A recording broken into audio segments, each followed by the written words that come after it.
Hi, Spring fans. Welcome to another installment of Spring Tips. In today's installment, we're going to talk about this new, nascent, and experimental, but super interesting Spring Boot Testjars project. Now, this project is sort of like our test container support and Docker Compose support that we introduced way back in April of 2023, but it's a little different insofar as it skips or sidesteps at least the requirement that you have a Docker image or an OCI image, a Docker container.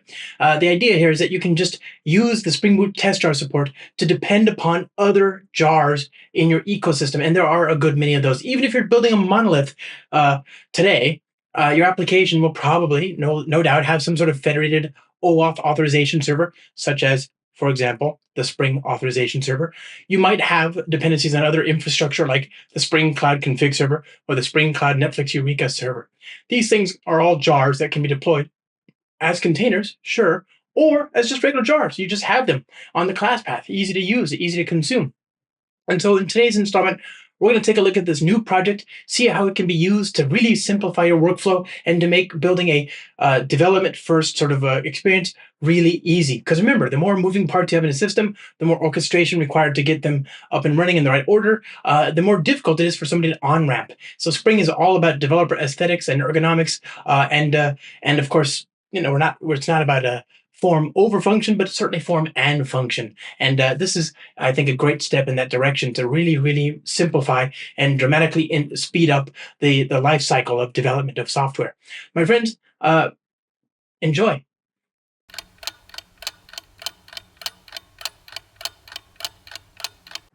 All right, here's our messages application. Public static void main. And this is just going to be, let's just start, we're going to build a simple HTML producing HTTP Spring MVC controller. Okay, so at controller, at response body, class messages MVC controller. And, we'll create an endpoint here.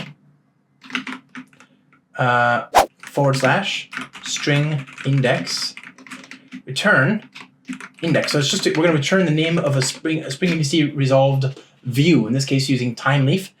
We need to produce an attribute, so I'll inject the map of string, well, it could be string object, but I'm going to do string because I only have one attribute.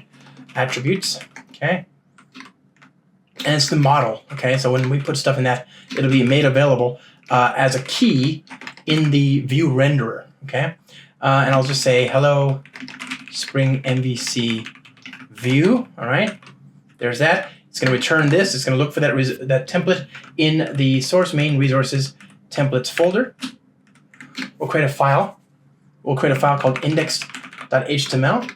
And this is just a stock standard time leaf XML example. So XML-NS-TH equals HTTP www.timeleaf.org. All right, and we'll say body, and I'll just have a div element, nothing special here. text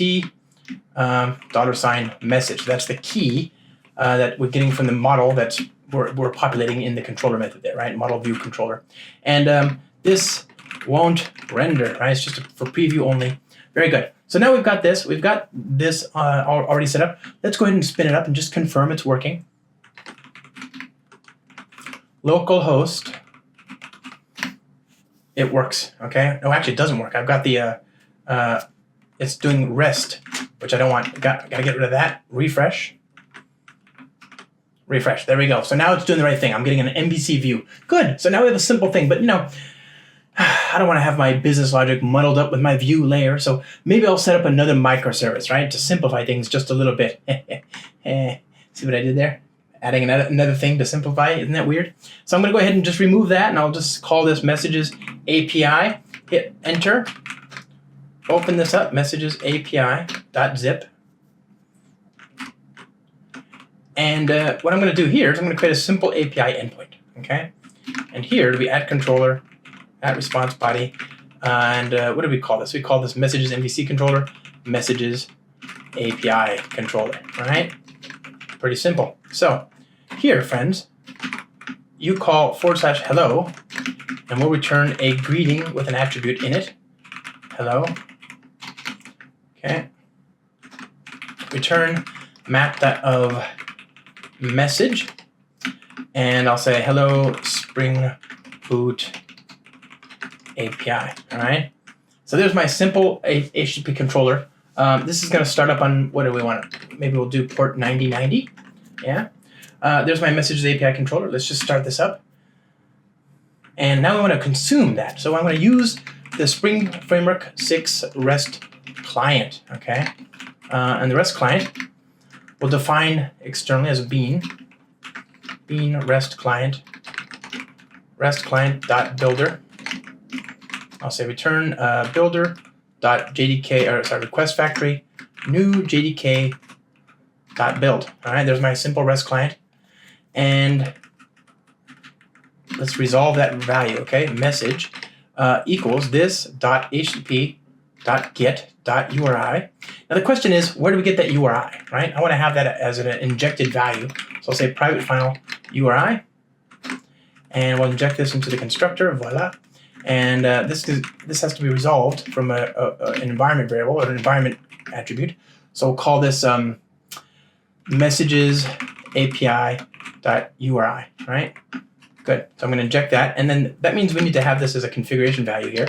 Messages API.uri equals HTTP localhost 8080/hello. Okay. So now, when somebody wants to call that endpoint, well, we know which to call. So we'll inject the URI, retrieve the data, get the body as a new parameterized type reference. Right. So I'm going to get a map back. Okay. Here we are. Get body. All right. Very good. So this is. And I'm of two minds about where to put this parameterized type reference. A lot of times I just cache it as a single standalone variable, but whatever. Okay, so now I've got the body. That is in turn a map, and I'm going to get a map of string. So I'm going to get the message out of the body, right? Remember down here, when you call hello, there's a message key. And so I have here the message, that's a string. I'm going to replace that here, okay? So this dot message, or sorry, just message, voila, okay? So let's restart this just in case. I'm not sure if I already did that. I think I did. And then let's restart this to confirm it's now working end to end. Okay. Safari, localhost 8080. Got a 500 error when I went to 8080. I wonder why. Let's go find out. So the issue is saying 404 not found. Hello. So did I put in the wrong property? I did. It's 8080. I should have put 9090. Okay, refresh, and voila. There we go. We're getting the response from the API. Now, this wasn't so bad, but already, I know what I'm doing. And I even got those things confused. I muddled in my head where one thing lived and where the other one was and all that. It's just a lot of like moving parts, and it's just sort of natural when you get to microservices that you have that issue. And of course, there's a dependency here. I need that API up and running before this web app can work, right? Where is that explicitly documented? Hopefully you've got a README or a script or something enumerating those details. But if not, people are just going to have to sort of figure it out in that stochastic way that is so unbecoming of somebody trying to get home on time to have dinner with their family. So let's see if we can fix this, right? So rather than working this way, let's go to our test code. I'm going to build a new test main method. There's a test here, but for our purposes, this is useless. And a useless test is worse than no test, right? So let's just get rid of that. I'll create a class here, test messages web app application. Okay. So this is very similar to what you would have gotten in the test container support, right? So I'm going to make a test configuration, psvm, and I'll say spring application dot from messages web application main with the test code here, right?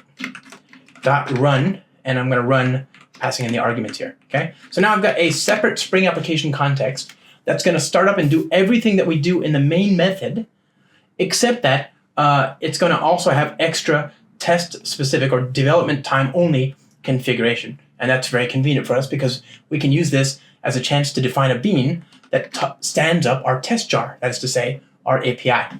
So let's go to the build for our application, and we're going to add this new dependency here. Okay, it is test implementation and org spring framework dot experimental dot boot colon spring boot testjars colon 0.0.1. All right, so there's our new dependency. This is not in the Spring initializer yet, so I had to add it manually. Test implementation. Whoops, I forgot to get rid of that. Okay, good. So that's on the class path. Now we can use that to stand up our dependency. So we're going to create a bean of type static commons exec web server factory bean.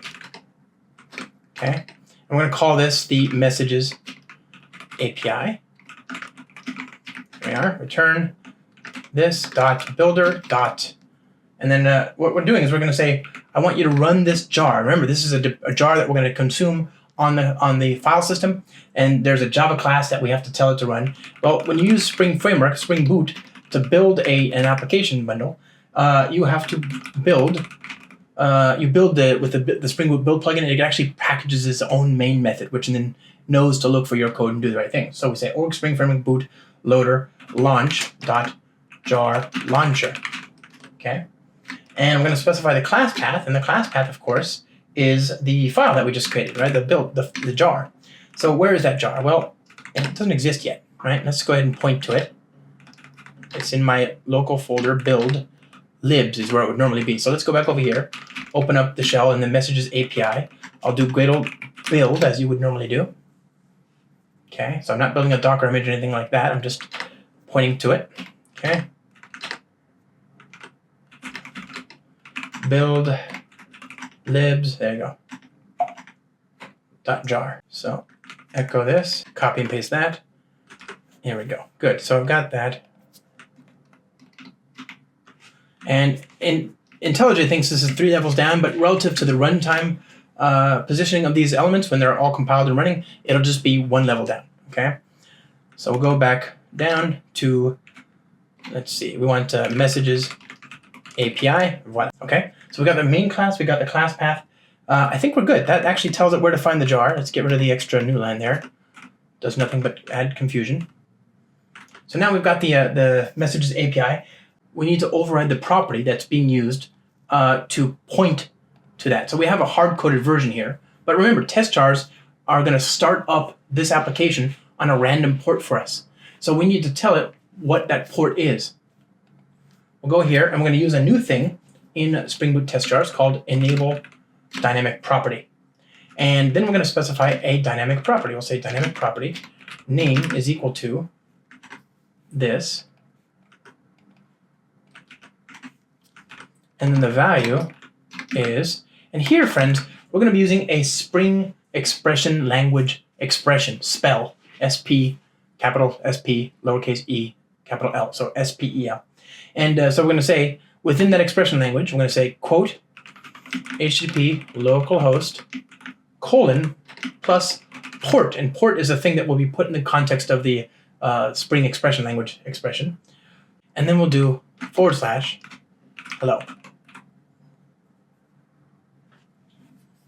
Okay, so that should be enough. All right, that should be enough. Let's go ahead and start it. I'll shut down the actual main one here. Okay, so we've got the code. Let's go ahead and run this. Oh, you know what it is? I forgot. I mistyped that address. Let's go ahead and rerun it again. Okay, looks like it's up and running. Let's just confirm. So again, we've stopped the existing service. We've just got our messages web app. Let's go here, and we get the same exact response, right? But we don't know on what port that dependency is running. We don't care either. We've had it dynamically configured and injected as a environment value. So here's the actual main application that we care about, and here's our dependency, right? Running on port 58949. Who cares? It doesn't matter. The point is, our main application was able to resolve our dependency. Okay, so this is already really a big win, right? And you can do this for basically everything. If you have anything else built as a jar, be it a Spring application or something else, you can just point it to the main method and point it to the jar, and bother your uncle, you've got a working dependency up and running and available in the place you expect it to be. Now, where it really comes into play is when you start using these sort of infrastructure services about which we spoke earlier, like the Spring Authorization Server. So let's pivot a little bit here. I want to make this Messages web app an OAuth client. That is to say, I want it to be protected by a filter that rejects any requests that don't have a token. If they don't have a token, I want the user to be redirected to the authorization server, where they will sign in and then get redirected back with a token in play. And I want to be able to use that token to then make a call to the API, the backend API, which is itself now going to be a resource server. That is to say, an API with a filter that it rejects requests that don't have a token just outright. There's no redirect.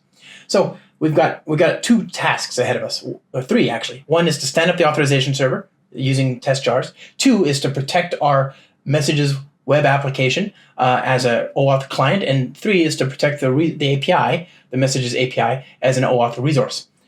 Easy stuff, but we're going to do it all in such a way that nobody needs to know about all of it. We can just encode it here in this test /dev time only main method. So in the web app, we'll go to the build, and we're going to add another dependency here. It's called implementation org spring framework dot boot colon spring boot starter OAuth 2 client. Alrighty. Good. Very good. So there's our dependency for the OAuth client. In order for that to work, we need to change our configuration a little bit here. We need to add some OAuth client configuration. Now, I started off this project with .properties, but realistically, for Spring Security's deeply nested hierarchical sort of data, it's probably easier to use YAML. I hate to say it, I hate to even consider it, but it's just what it is. Okay, so we're going to go ahead and copy and paste all that, paste it in there. Okay, enter. There we go. Good. All right. So now we get rid of application.properties. And voila. Alrighty. So now we've got our application.yaml. And we're going to provide some configuration related to the client that we expect to behave as the OAuth client, right? Spring Security OAuth client provider is called Spring. And the issuer URI is HTTP 127.0.0.190.90. So this is the default configuration. If we were starting up everything manually, then we would do this, okay? But we're not. We're not going to do that. We don't have to do that. So then we've got the client, we've got the registration. And here, we're going to provide the registration. It requires the name of the client. It's called Spring. The scopes are OpenID and profile. And the client ID is Spring. Client secret is secret.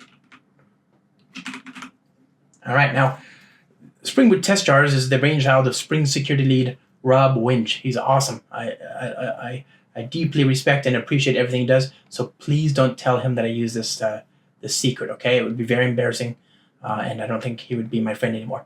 So we've got the setup for the registration. Now let's actually set up the authorization server as well. Okay, now this is really cool. Let's see. So this is slightly different use case here. Remember, I haven't, so far as you've seen anyway, I haven't set up a Spring Authorization Server as a standalone project at all.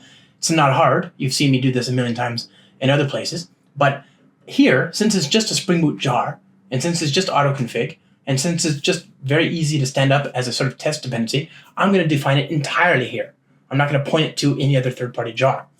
So we'll do this again, same as before. Static commons authorization server.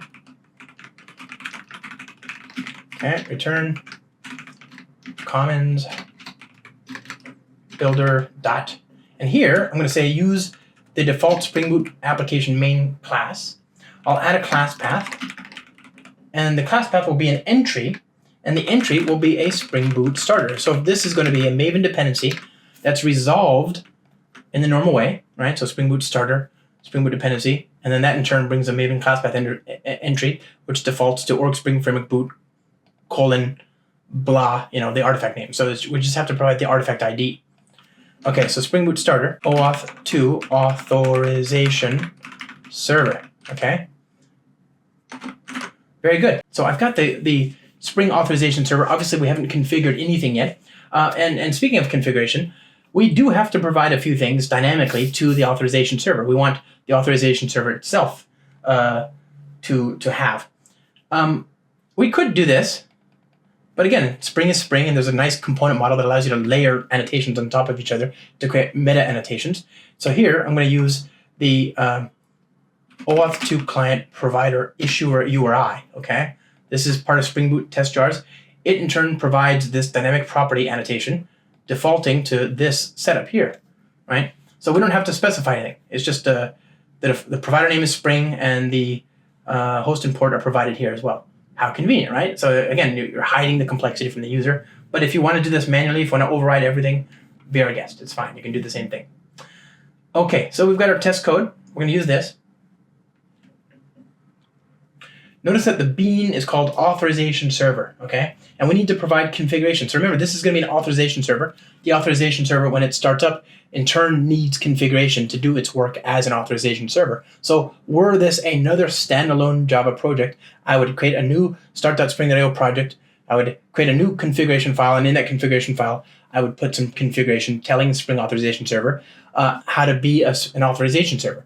Well, this is not now. I'm now initializing a brand new authorization server from within my dependent module, right? The thing that uses the authorization server.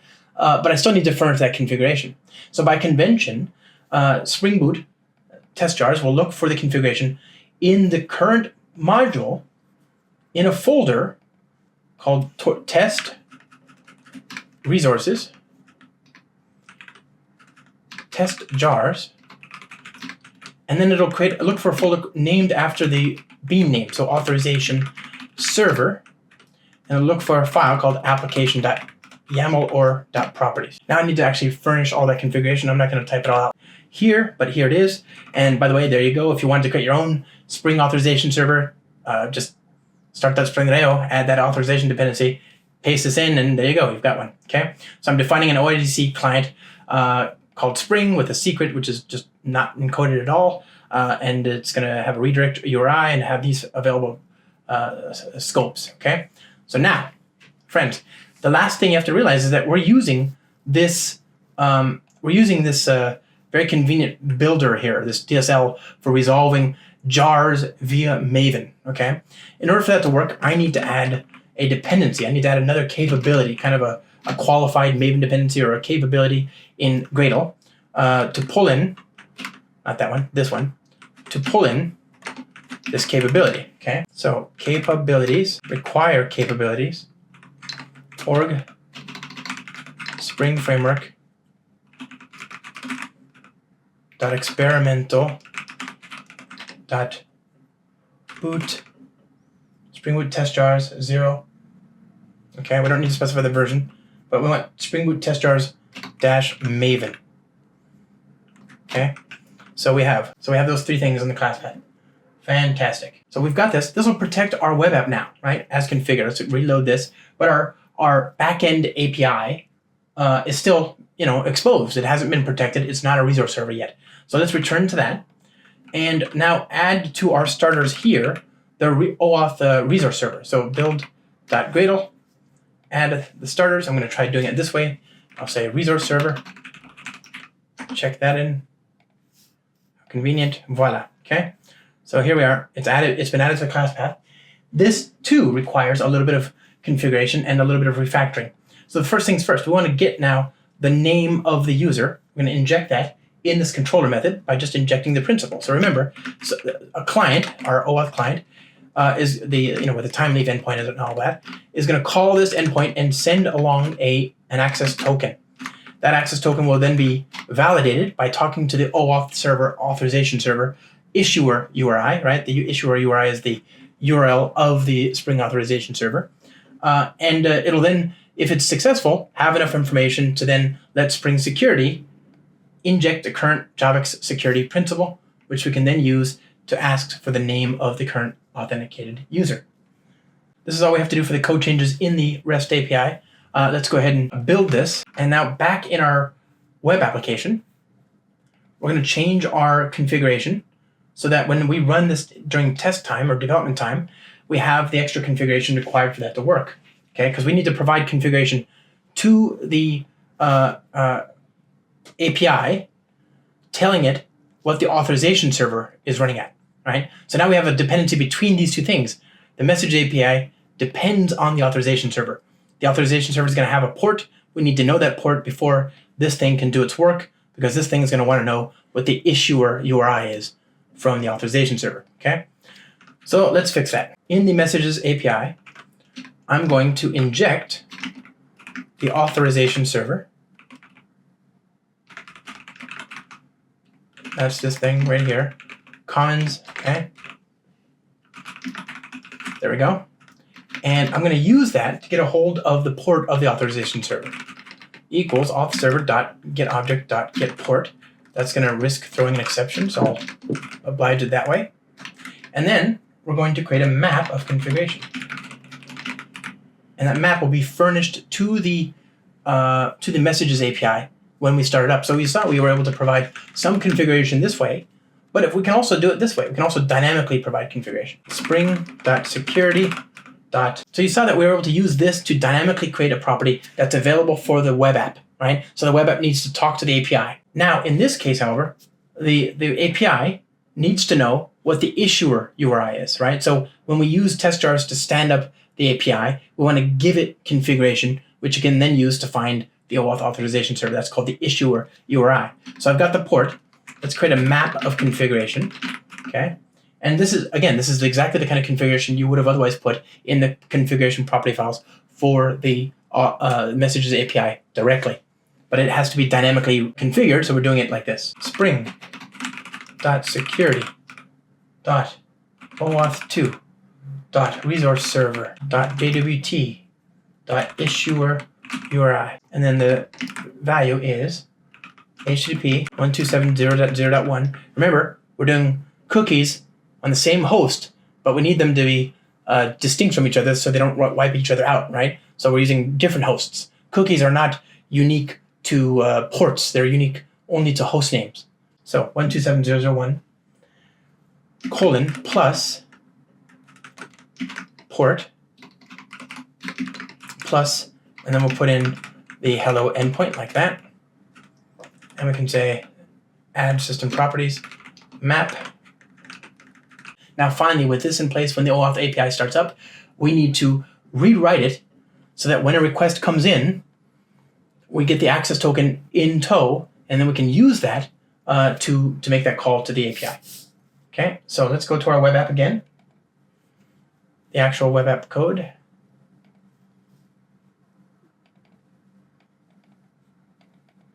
Okay, so you can see this is an OAuth client. You won't be able to get this page unless the client is authenticated, unless there's a valid session with an OAuth token in the session, right? But we're also making a call to another API, which is also protected by OAuth now. So it needs a dependency. It needs that value as well. So that's a pretty easy change. This has nothing to do with Testjars, but it's important, right? So we'll say at registered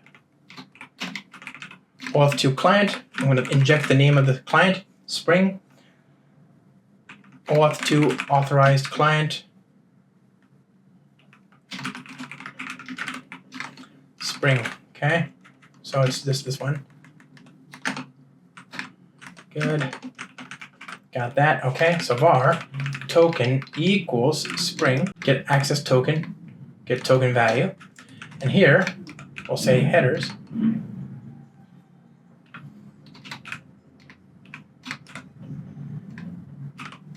Okay, so we're telling it when you make the request, add a header, and the header should be the bearer authorization token.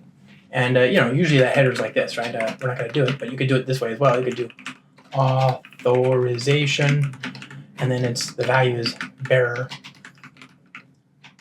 token value. All right. So that's just a convenient way to do that. All right. So we've got now everything in place. I just realized this isn't required for the issuer URI. Of course not. So let's go ahead and restart.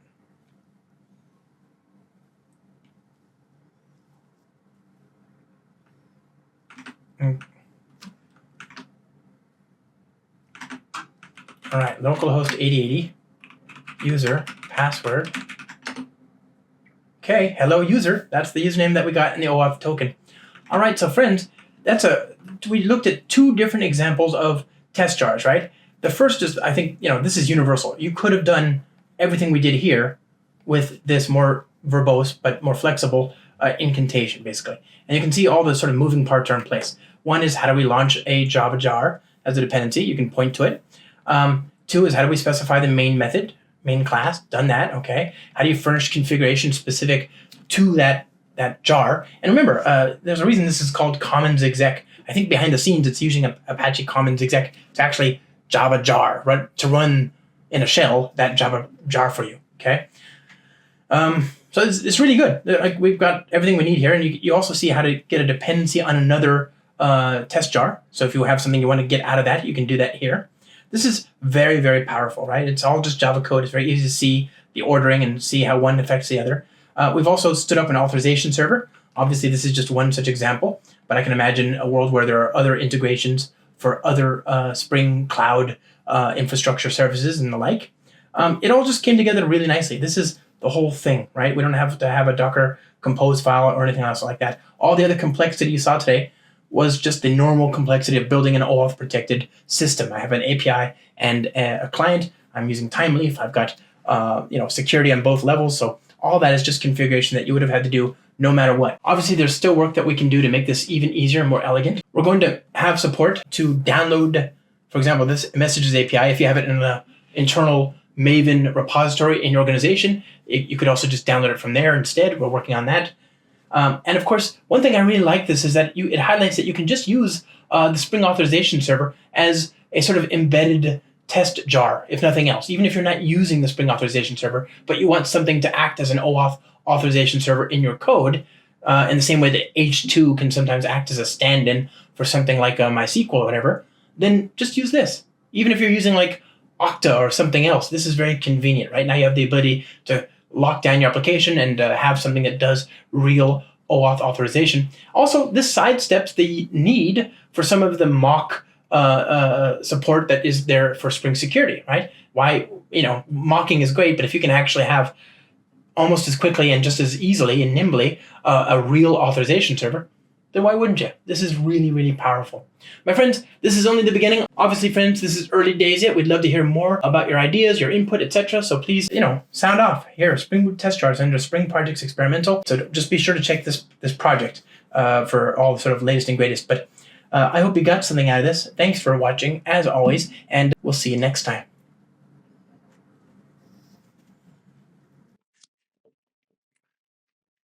And so there we have it, with not but a few different Spring Boot test jar configuration lines. We've managed to stand up and coordinate both a dependent API as a dependency and a Spring Authorization Server. No problem, no complications, no pain, easy stuff. And of course, my friends, we want to hear more about what you want, right? We already mentioned some of the things that are already in the works, but of course, we're always welcoming feedback, and we'd love for you to sound off. Join us on GitHub at github.com Spring Projects Experimental / Spring Boot Test Jars with dashes between all those words. Friends, thanks for paying attention. Thanks for hanging out. I hope you got something out of it. And as always, we'll see you next week.